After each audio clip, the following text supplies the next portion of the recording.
క్రీస్తు వారి పేరిట అందరికి వందనాలు.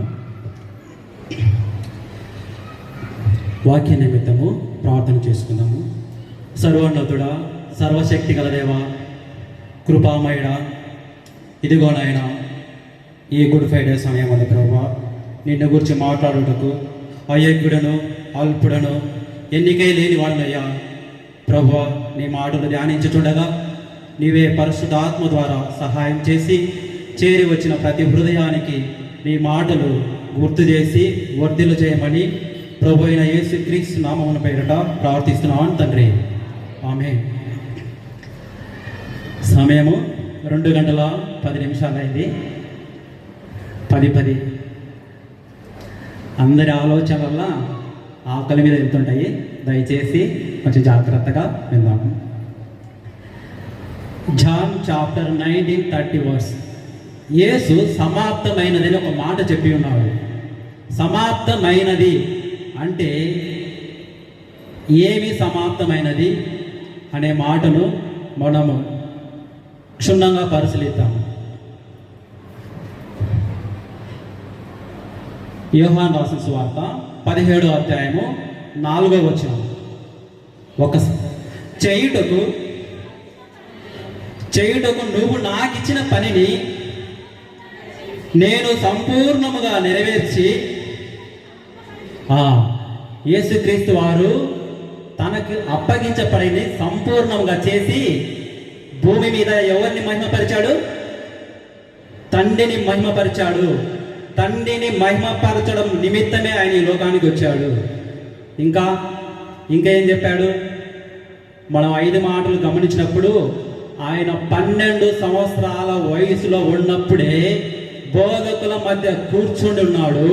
వారితో తన జ్ఞానాన్ని పరీక్షించుకుంటున్నాడు. అప్పుడు తల్లి అడుగుతుంది, అయ్యా నువ్వు మాతో పాటు రాలేదు, ఇక్కడ ఏం చేస్తున్నావు అంటే అక్కడ కూడా ఒక మాట చెప్తాడు, నా తండ్రి పనుల మీద ఉన్నానని మీరు ఎరగరా అంటాడు. ఒక పని కాదు, పనుల మీద. ఇంతకు ఆ పనులు ఏంటివి? గత ఎన్నో సంవత్సరాలుగా మనం వింటానే ఉన్నాము. మరొకసారి జ్ఞాపకం చేస్తాను.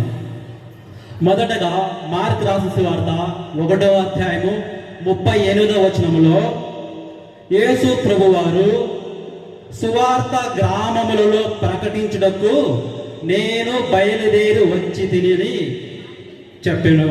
శిష్యులతో చెప్తున్నాడు, నేను ఎందుకు వచ్చానంటే ప్రతి గ్రామములలో దేవుని యొక్క మాటలు చెప్పడానికి.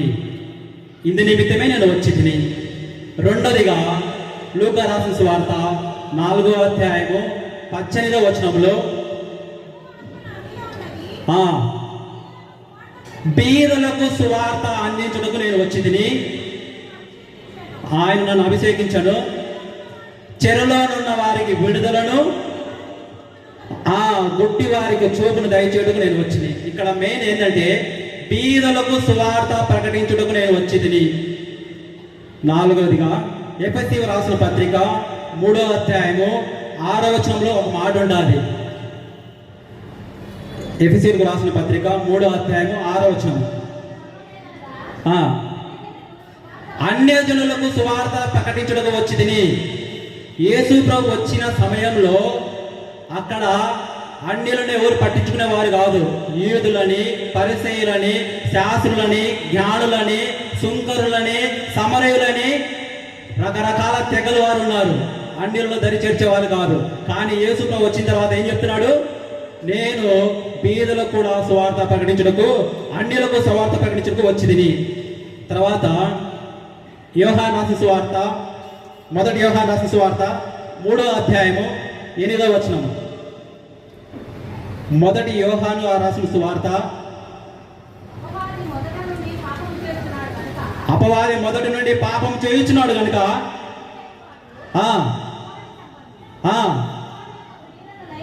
అపవాది యొక్క క్రియలు బయలుపరచుటకే, లయపరచుటకంటే బయలుపరచుటకే నేను వచ్చి తిని.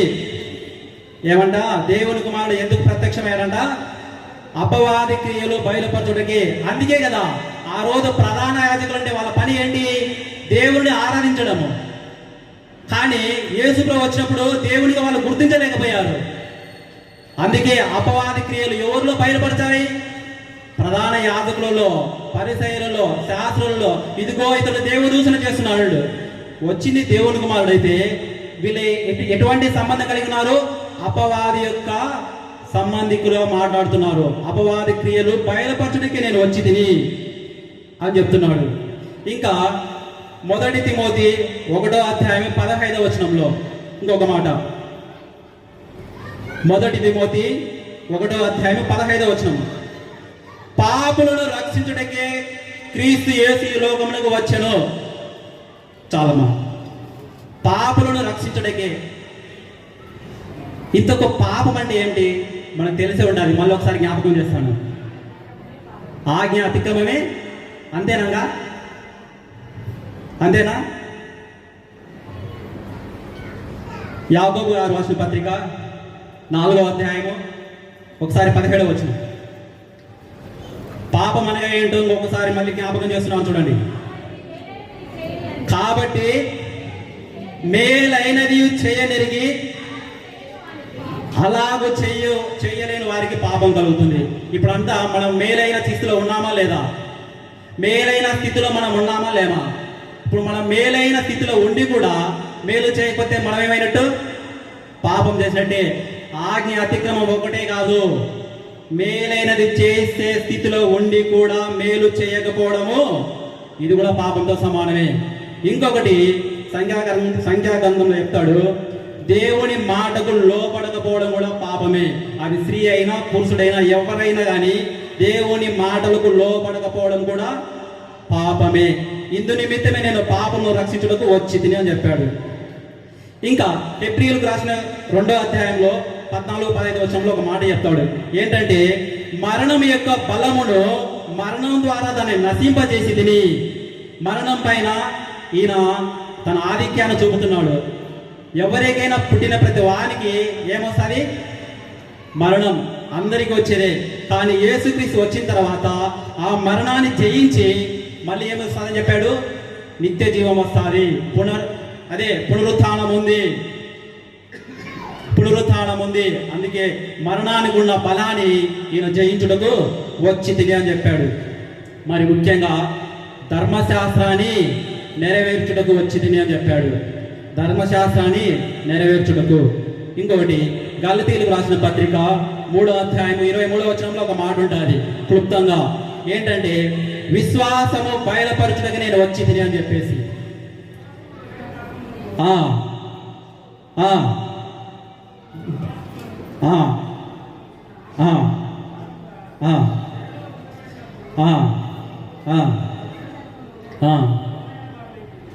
ఏంటంటే దీని క్లుప్తంగా, ధర్మశాస్త్రానికి లోబడిన వారందరూ కూడా నీతిమంతులుగా అందరూ తప్పిపోతున్నారు, ఎవరు నిలబడలేదు. ఇదిగో యేసుక్రీస్తు పైన విశ్వాసం ఉంటే చాలు, మనం అందరము దేవునికి కుమారులమవుతాము. ఇందులో ధర్మశాస్త్రం ఎవరికి ఇవ్వబడింది? ఆనాడు ప్రజలకు. ఎవరికి? యూదులకు, ఇశ్రాయేలు ప్రజలకు.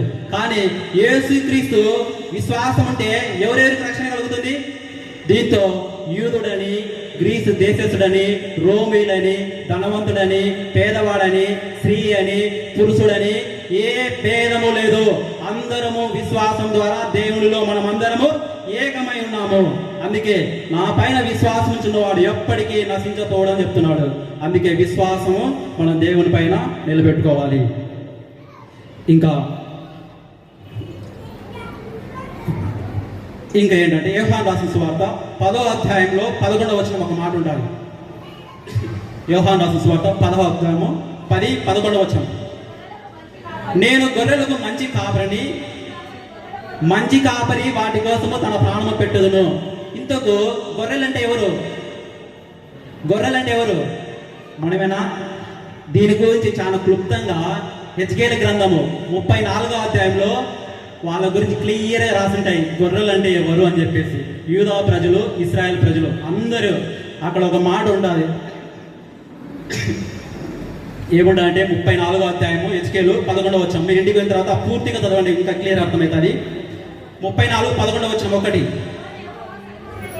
యెహోవా సెలవిచ్చినదేమనగా, ఇదిగో నేనే నా గొర్రెలను వెతికి వాటిని కనుగొందును. చాలు, ఇక్కడ ఏం చెప్తున్నాడు ప్రభువైన యెహోవా సెలవిచ్చిన మాట ఏంటంటే, ఇదిగో నాకు నేనే నా గొర్రెలను వెదికి పట్టుకుంటాను అని చెప్తున్నాడు. అక్కడ చెప్పిన మాట ఇక్కడ నెరవేరింది. నేనే మంచి కాపరిని. ఇదే చెప్తాడు మళ్ళీ మత్తయి రాసిన సువార్త 15:24లో, నశించిన గొర్రెల ఎద్దకే నేను వచ్చి తిని వాటిని కాపాడుటకు వచ్చి తిని అని చెప్పేసి ఇట్లా చెప్పుకుంటూ పోతే చాలా ఉన్నాయి. యేసుక్రీస్తు వారు ఆయన చేసిన పనులన్నీ ఇవి క్లుప్తంగా ఒక 10 మాటలు చెప్పాను. ఈరోజు మనము ఈ మాటలు ధ్యానించిన తర్వాత మనం ఏం చేయాలి? ఈ మాటలన్నీ దేవుని ద్వారా యేసుక్రీస్తు దేవునికి మహిమ కనపరిచాడు. అర్థమైందా? ఈ మాటలన్నీ నెరవేర్చి తండ్రికి మహిమ తెచ్చాడు. ఇప్పుడు మనము తండ్రికి మహిమ ఎలా తీసుకురావాలి? మొదటి మాట నా ప్రశ్న అర్థమైందా? మనము దేవునికి మహిమ ఎలా తీసుకురావాలి? ఆయన ఆజ్ఞను అనుసరిస్తే ఒకసారి మత్తయి రాసిన సువార్త 5వ అధ్యాయము, టైము చాలా తక్కువ ఉంది కాబట్టి రన్నింగ్ ట్రైన్ లా అవుతుంది. మత్తయి రాసిన సువార్త 5వ అధ్యాయము 16వ వచనం, మనుషులు మీ సత్క్రియలను చూచి పరలోకమందున్న మీ తండ్రిని వారి ఎదుట మీరు వెలుగును ప్రకాశింపండి. ఇక్కడ ఏం చెప్తున్నా అంటే, మీ సత్క్రియలను చేసి మీ తండ్రిని మహిమపరచండి అంటున్నాడు. సత్క్రియలు చేసి, సత్క్రియలు అంటే మంచి క్రియలు. ఇంతకు ఎందుకు చేయాలి సత్క్రియలు? ఎఫెసీయులకు రాసిన పత్రిక 2వ అధ్యాయం 10వ వచనం, 2:10 ఎఫెసీయులకు రాసిన పత్రిక, వాటి యందు మనం నడుచుకోవడం వలనని దేవుడు ముందుగా సిద్ధపరిచిన సత్క్రియలు చేయుటకై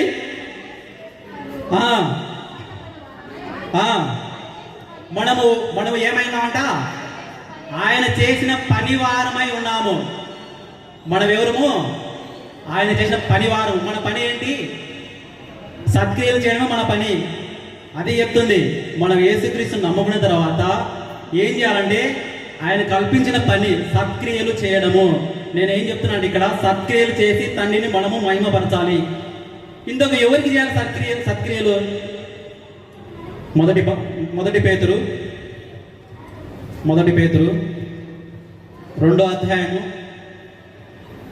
12వ వచనం,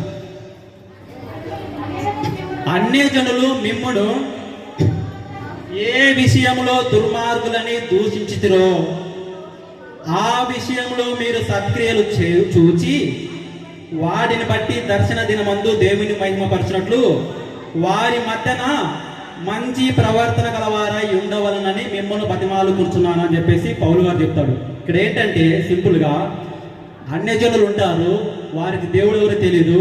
వారు మిమ్మల్ని దూషించినప్పుడు మీరు బదులు దూషించకుండా వారి మధ్య మీరు సత్క్రియలు చేసి మంచి ప్రవర్తన గల వారిగా మీరు నడుచుకుంటే అప్పుడు మీ తండ్రి మహిమపరచబడతారు అని పౌలు మనకు బతిమాలుకుంటున్నాడు.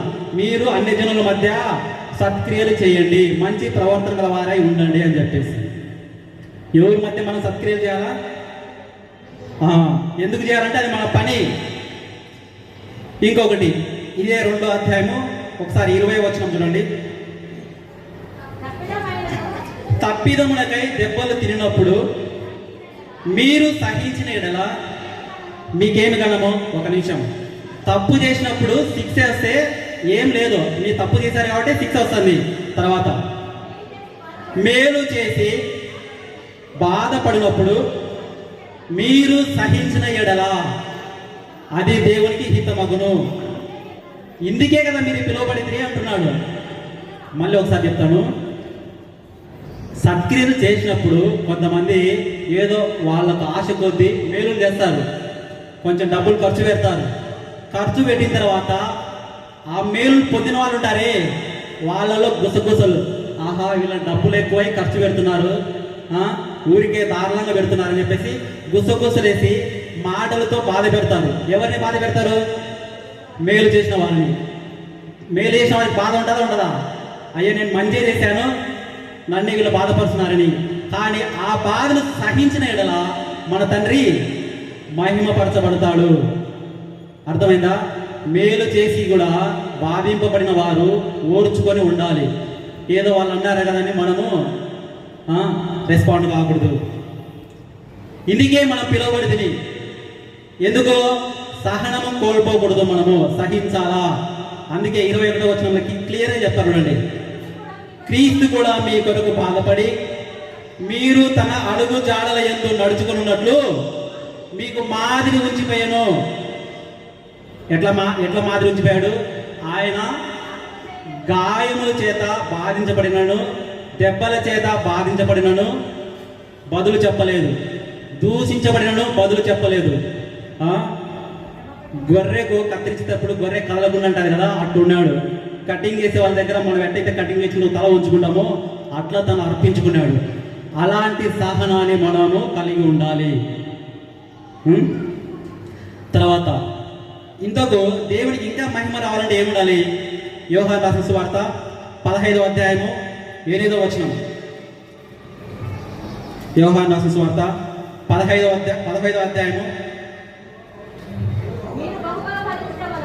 ఇదిగో మీరు బహుగా ఫలించుట వలన నా తండ్రి మహిమపరచబడును. ఇక్కడ ఏం చెప్తున్నా అంటే మీరు బహుగా ఫలించడం వలన.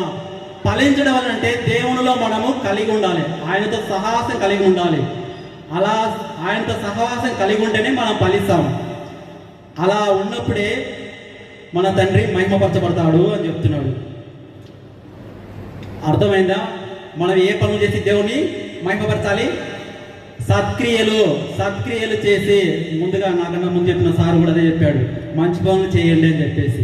అవే మనం ఎక్కువ చేయాలి, ఎందుకంటే అది మన పని.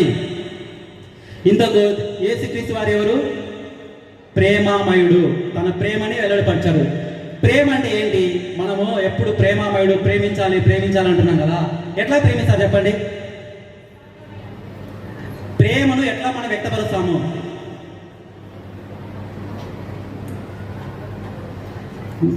మొదటి యోహాను పత్రిక 5వ అధ్యాయము 3వ వచనం. మొదటి యోహాను పత్రిక, మనం ఆయన ఆజ్ఞలను గైకొనుడే దేవుణ్ణి ప్రేమించుట. ఆయన ఆజ్ఞలు కనుకోవడమే దేవుణ్ణి ప్రేమించుట. ఇంతకు ఆయన ఆజ్ఞలు ఏంటిదంటే మనకు తెలుసు. ఇప్పుడు అదే 3వ అధ్యాయము 18వ వచనం ఉంటుంది. ఆజ్ఞలు ఒకటే పాటిస్తే మనము ప్రేమించినట్టు అవుతుందా? 3వ అధ్యాయము 18వ వచనం ఉంటుంది ఒకసారి.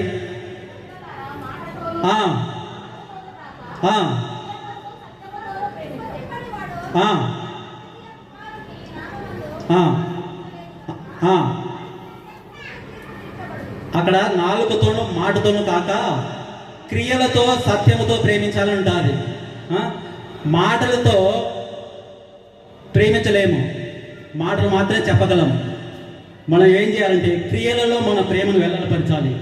క్రియలలో మన ప్రేమను వెల్లడిపరచాలంటే అర్థం చేసుకోవాలి. ఎట్లా మనం పని చేయాలి, కొంచెం దేవుని పనిలో మనం ఖర్చు పెట్టాలి. పని చేయాలంటే కొంచెమైనా ఖర్చు పెట్టాల్సి వస్తుంది. అదే చెప్తున్నాడు, నాలుగుతోనూ మాటతోనూ కాకుండా క్రియతోనూ సత్యముతోనూ ప్రేమించండి అని చెప్తాడు. ఒకసారి మనకు తెలిసిన వాక్యమే, పేతురు ఎవరిని చనిపోయిన వ్యక్తిని బతికించాడు? పేతురు ఒక వ్యక్తిని బతికించాడు, తబితా. ఎందుకు బతికించాడు? సత్కార్యములు చేసింది. ఎవరికి చేసింది? విధవరాంగ చేసింది. ఎగ్జాక్ట్లీ కరెక్ట్ అమ్మా. సత్క్రియలు చేసి దేవుని మహిమపరిచినందున ఆమె మళ్ళీ బతికించబడింది. వాళ్ళ ప్రార్థనలు దేవుడు అంగీకరించాడు. వాళ్ళంతా ఏడ్చారు పేతురు దగ్గరికి వచ్చి, ఇదిగో ఈమె మా పట్ల చాలా ప్రేమను వెల్లడిపరిచింది, సత్క్రియ చేసింది. ఈమె పుట్టిన బట్టలన్నీ ఇక్కడ వేశారు. ఏడ్చుంటే పేతురు కరిగిపోయి ఆ సత్క్రియలు చేసినందుకు ఆమెను తిరిగి మళ్ళీ బతికించాడు. చూడండి ప్రేమైన సంగమా, ఇంతకు మనం ఎప్పుడు అంటాం యేసుక్రీస్తు ప్రతి పాపము నుండి ప్రతి మనిషిని రక్షిస్తాదని. ఎట్లా రక్షిస్తారు ఒకసారి చెప్పండి? యేసుక్రీస్తు రక్తము మనల్ని ఎట్లా రక్షిస్తుంది ఒకసారి చెప్పండి? యేసుక్రీస్తు రక్తము ఎలా రక్షిస్తుంది? మొదటి యోహాను పత్రిక 1వ అధ్యాయము 7వ వచనం. అయితే ఆయన వెలుగులో ఉన్న ప్రకారము మనం కూడా వెలుగులో నడిచినడలా మనము అన్యోన్య సహవాసం గలవారమై అయితే అప్పుడు యేసు రక్తము ప్రతి పాపం నుండి పవిత్రులుగా చేస్తుంది. అన్యోన్య సహవాసం ఎవరి మధ్య ఉండాలి? అన్యోన్య సహవాసము మనల్ని ఏ రక్తం అయితే మనల్ని పవిత్రంగా చేయాలనుకుంటుందో ఆయనతో మనం ఎట్లుండాలి? అన్యోన్య సహవాసము. అందుకే పాస్టర్ గారు పెళ్లి చేసేటప్పుడు పెళ్లి కొడుకు చెప్తాడు, ఇక మీదట తండ్రిని తల్లిని విడిచి భార్యను హత్తుకొని ఉండుము, మీరిద్దరు ఏక శరీరంగా ఉండారు, ఏక శరీరంగా కలిగినప్పుడు మాత్రమే మీరు మీ కార్యాలు జరుగుతాయని చెప్పేసి. అందుకే ఇక్కడ ఏం చెప్తున్నాడంటే తండ్రితో మనం అన్యోన్య సహవాసం కలిగి ఉండాలి. ఇది మెయిన్ పాయింట్. చివరిగా మనకి ఇన్ని తెలుసు కదా వాక్యాలన్నీ, మనం పాటించకపోతే ఏమవుతుందంటే 2 పేతురు 2:22 ప్రకారము కుక్క తన వాంతికిని మళ్ళీ తిరిగినట్లు బుడద కడగబడిన పంది మళ్ళీ బుడదలో తిరిగినట్లు ఉంటుంది. అన్నీ తెలుసు కానీ ఏమి పాటించాం. అర్థమవుతున్నాయా? అన్నీ తెలుసు మనకు కానీ ఏమీ పాటించట్లేదు. దీన్ని బట్టి ఏమవుతుందంటే కుక్క తన వాంతికిని మళ్ళీ తిన్నట్లు మీరు అవుతారని చెప్పేసి పేతురు గారు అక్కడ మరోసారి జ్ఞాపకం చేస్తున్నాడు. ఇంతవరకు ఓర్పుతో మీ అందరికీ మరోసారి మీకు కృతజ్ఞతలు తెలుపుకుంటూ ఇంత మంచి అవకాశం నాకు ఇచ్చిన వాళ్ళంటే పాస్టర్ గారికి మరోసారి మీ అందరికీ ప్రభువైన యేసుక్రీస్తు పేరిట అందరికీ వందనాలు తెలుపుకుంటూ నా వాక్యాన్ని ముగిస్తున్నాను. Thank you.